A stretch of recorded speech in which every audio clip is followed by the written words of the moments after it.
ഒരുപാട് പ്രതിസന്ധികളെ കേരള ജനത തോളോട് തോൾ ചേർന്ന് നിന്ന് അതിജീവിച്ചിട്ടുണ്ട്. നമ്മുടെ സ്വാതന്ത്ര്യം കിട്ടുന്ന കാലത്തേക്കാൾ നമ്മുടെ ദാരിദ്ര്യരേഖ ഒരുപാട് കുറഞ്ഞു ഈ നിലയിൽ എത്തിച്ചതും നമ്മുടെ സാമൂഹ്യ ബോധമാണ്, നമ്മുടെ സാമൂഹ്യ സമ്പത്താണ്. പരസ്പര സ്നേഹവും പരസ്പര വിശ്വാസവും മറ്റതിർവരുമ്പുകളില്ലാതെ ഉള്ള നമ്മുടെ സാഹോദര്യവും തന്നെയാണ്. ഈ ഭരണ സംവിധാനത്തിൽ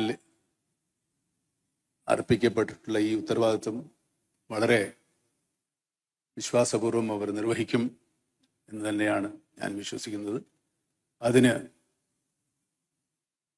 ഞാൻ നേരത്തെ പറഞ്ഞതുപോലെയുള്ള സാഹോദര്യവും സമർപ്പണവും നമ്മുടെ ജനങ്ങളിൽ നിന്നും അതുണ്ടാവും എന്ന് തന്നെയാണ് ഞാൻ വിശ്വസിക്കുന്നത്.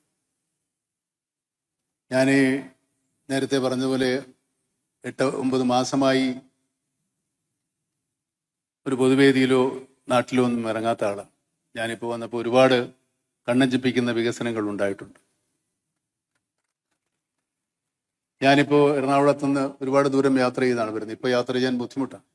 ഒരു 6-7 മാസങ്ങൾക്കകം ആ യാത്ര കൂടുതൽ സുഗമമാകും എന്ന് ഞാൻ വിചാരിക്കുന്നു. അത് വികസനം തന്നെയാണ്.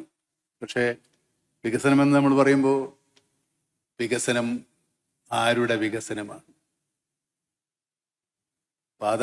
രാജപാതകളും വലിയ കെട്ടിടങ്ങളും നിർമ്മിക്കുന്നത് കൊണ്ട് മാത്രം നാം വികസിക്കപ്പെടുന്നില്ല. വികസിക്കേണ്ടത് നമ്മുടെ സാമൂഹ്യ ജീവിതമാണ്. സാമൂഹ്യ ജീവിതം വികസിക്കണമെങ്കിൽ ദാരിദ്ര്യം പരിപൂർണമായും തുടച്ചു മാറ്റപ്പെടണം.